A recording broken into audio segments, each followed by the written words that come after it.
Today, I'm having a drinking party at home with friends, so get things ready. I received a text message from my husband, who has consistently had a bad attitude towards me while I'm bedridden with severe morning sickness. I quickly replied, "I can't do it, it's too sudden." I didn't get a response, so I tried calling, but my husband never answered. I had reached my limit. I won't forgive him for his previous attitude or for today's drinking party. I'm going to punish him. And then I put my plan into action. Around 6 p.m., my husband returned home with many footsteps behind him. Hey, what are you doing sleeping? Didn't I tell you we're having a drinking party today? You haven't prepared anything at all. Daryl came into my bedroom and yelled at me, and I answered him, dizzy and unable to get up. That's why I said it's impossible. Hey, just get up. Hurry up and get out the booze. I smiled in place and replied, "Is that all you want to say?" After that, my husband realized everything and began to tremble. My name is Katarina. I'm a 29-year-old working housewife. After graduating from the university's science department, I joined Narration, a small machinery manufacturer. Despite being small, it possesses a strong technical expertise and is a highly respected presence in the industry, with a high job acceptance rate. During the interview, Daniela, the female president and representative of the company, told me, "It's unusual for women to want to join our company. Your university grades are excellent. I've interviewed you and found you to be a great person, and I'd like to invite you to join our company." Oh, thank you so much. I will definitely strive to be of great value once I join. Work hard from now on, okay? From that moment, the president became my role model.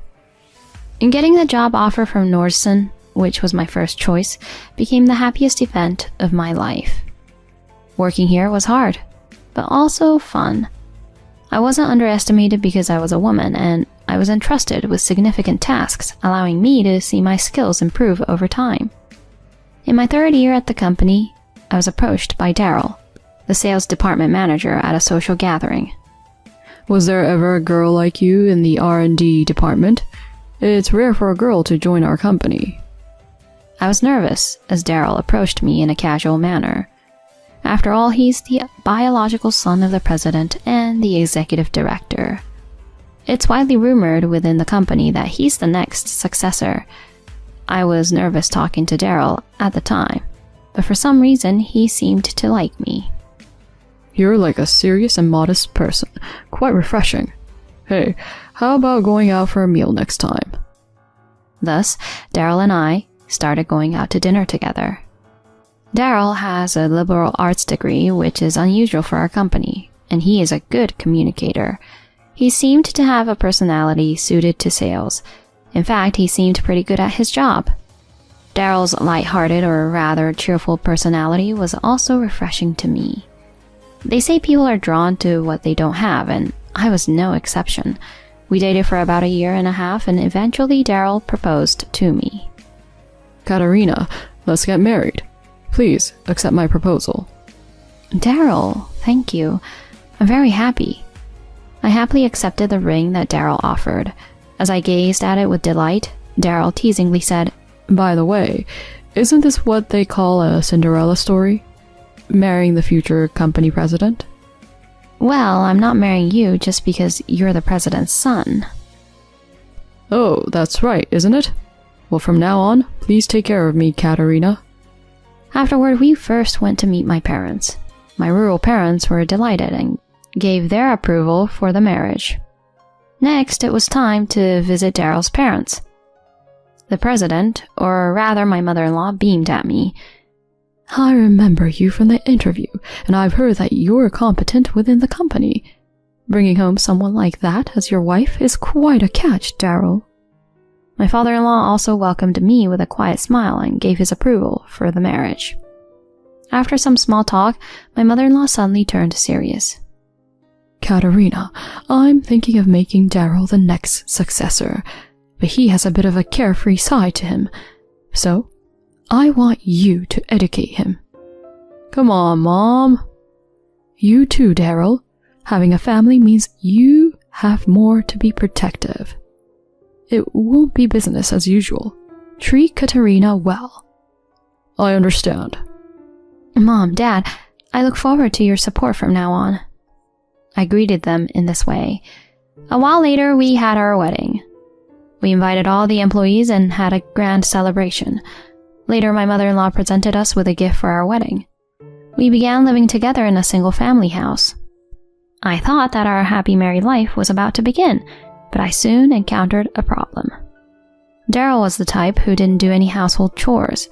He had experience living on his own, so he should have been capable. But he didn't even press a button on the washing machine. While I was doing all the household work, he would lie on the sofa watching TV.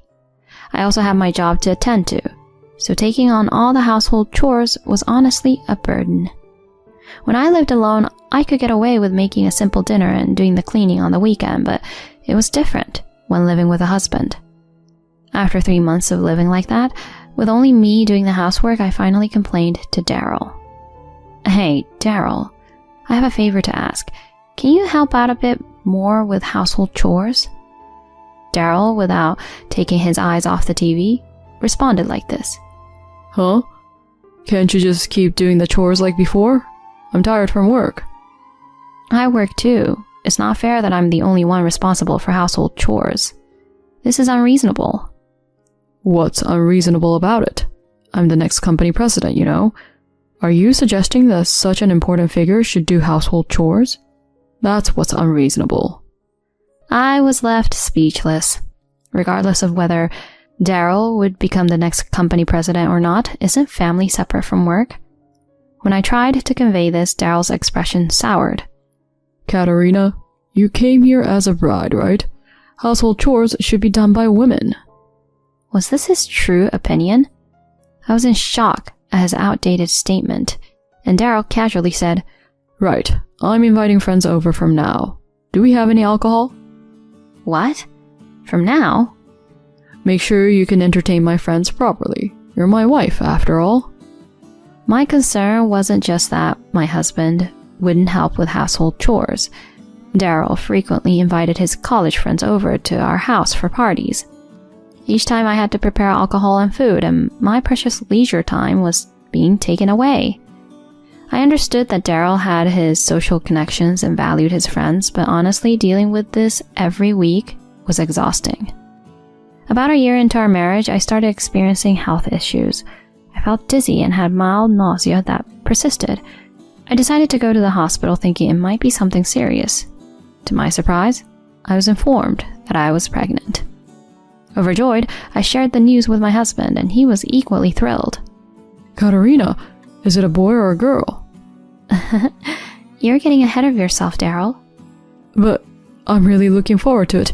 I'm so happy. I genuinely felt glad to see the happiness on my husband's face. After that, we shared the news of my pregnancy with my in-laws who live nearby, and they were even happier than Daryl.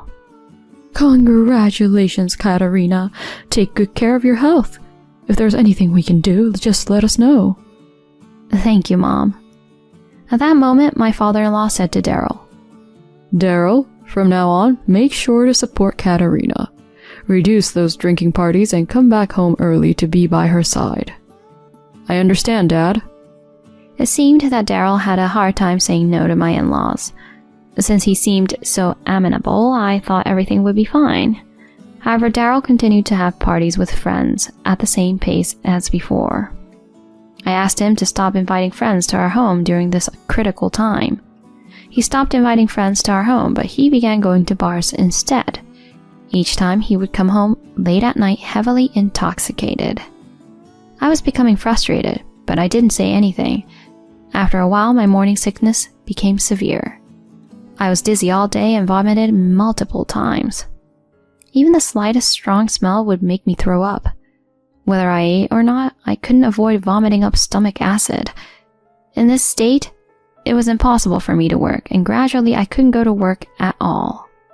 One day, while taking a half day off and resting at home, I received a message from my mother-in-law. Katarina, I asked your boss about your condition. It seems your morning sickness is quite severe. Yes, it's true. I'm really sorry that I can't work properly. It's all right.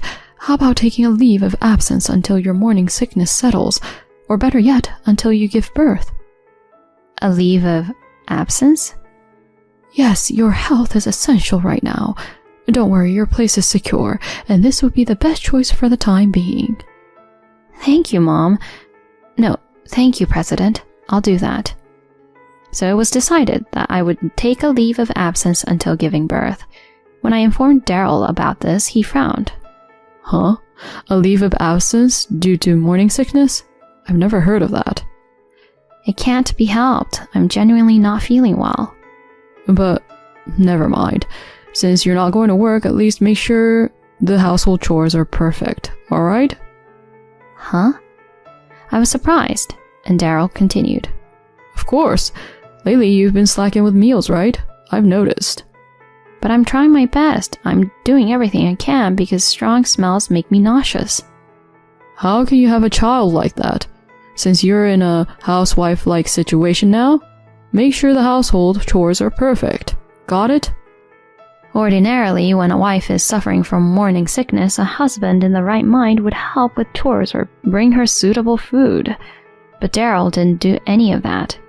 Instead, he went out drinking almost every night and ordered me to maintain perfect housekeeping while I could hardly stand. I was deeply disappointed by Daryl's attitude. Weeks passed, but my morning sickness didn't subside. It actually peaked. During that time, Daryl returned home once again heavily intoxicated. He didn't even take off his suit and started snoring on the sofa. I sighed and began cleaning up the mess my husband had made. I picked up a phone from the floor and saw the screen. There was a text message that went like this. Daryl, thanks for coming to the bar again today. I'll be waiting for you tomorrow. The sender's name is Jasmine. It's clear from this message that Daryl has become quite close to the bartender. I felt my anger rising. How could he flirt with a bartender while I was suffering from morning sickness? I thought about waking Daryl up, but he was deep asleep, so I gave up for the day. Instead, I took a screenshot of the message. A week later, the morning sickness was particularly bad and I was down for the morning. Then I got a call from Daryl in the evening. Today I'm having a drinking party at home with friends, so get ready. I quickly replied that it was impossible. When I didn't get a response, I called him, but he didn't answer. I had reached my limit. He didn't understand how severe my morning sickness was, and he wanted to have a gathering at our home after spending time at a bar. I couldn't let this go. I decided to teach him a lesson. I contacted someone, and around 6 p.m., Daryl returned home with a group of friends. Hey, why are you sleeping? I told you we're having a gathering today. You haven't prepared anything. He came to the bedroom and shouted at me. I, dizzy from my morning sickness, responded, I messaged you. I can't do it today because my morning sickness is really bad. At least go out and have a drink. What's with all this morning sickness all the time? Don't be so whiny. I told you. It's impossible. Come on, get up. Serve some snacks with the drinks. I smiled in place and replied, Is that the only thing you have to say? Huh? What are you talking about? Daryl seemed annoyed and grabbed my arm, trying to pull me out of bed. Suddenly, the closet door in the bedroom creaked open. What? Mom? Dad too? That's when my father-in-law and mother-in-law, whom I had invited, emerged from the closet. Their faces were beet red, and they had their arms crossed. What? Why are my parents here? What's going on? Realizing he had been overheard, Daryl began to tremble uncontrollably. Then my mother-in-law calmly said, Tell your friends to leave immediately. But... Do it now. Daryl shrank and sent his friends home, leaving only my husband and me with my in-laws. Daryl, sit there. My mother-in-law said sharply, and Daryl with a pale face sat down. My father-in-law continued with a low voice. I've told you multiple times to take care of Katarina while she's pregnant. What the heck is this? Dad, listen, Today was just a one-time thing. My mother-in-law then interjected. I've heard everything from Katarina. You've been going out drinking almost every day since you found out she was pregnant. I even saw your messages. You knew about all of that? You admit it, don't you? And inviting many friends over while your pregnant wife was bedridden due to morning sickness, and then telling her to prepare snacks? Who do you think you are?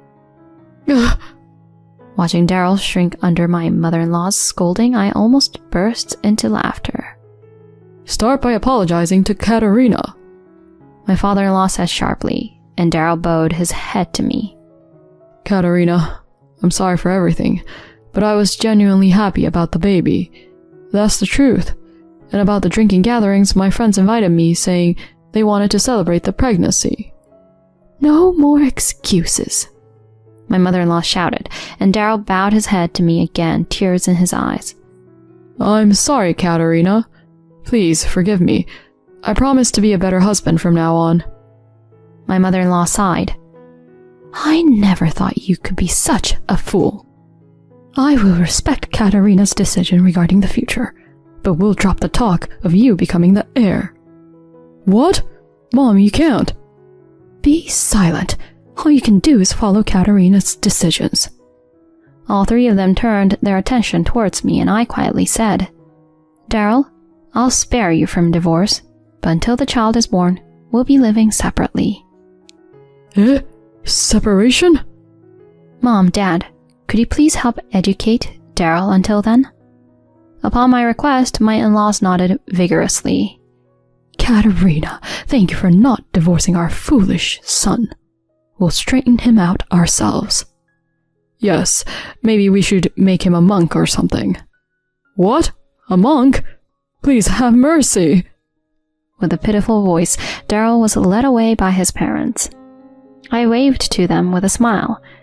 As promised, afterward, Daryl and I lived separately. He was forced to do all the housework at his in-laws' house and was strictly disciplined by his parents. And it seems like he really was made to have a monk's haircut, too. Later, Daryl contacted me repeatedly for help, but I ignored him. A few months later, with the help of my in-laws, I gave birth safely. A sweet little boy was born. When Daryl was allowed to meet him, he quietly shed tears. Now, Daryl and I are living together again. He's become a different person, coming home early, helping with household chores and childcare. He's working hard to regain recognition as the heir apparent. I'm sorry for what I did back then. I was truly at fault. He apologized, with his head lowered. While forgiving him, I made it clear that I would be taking the lead from now on.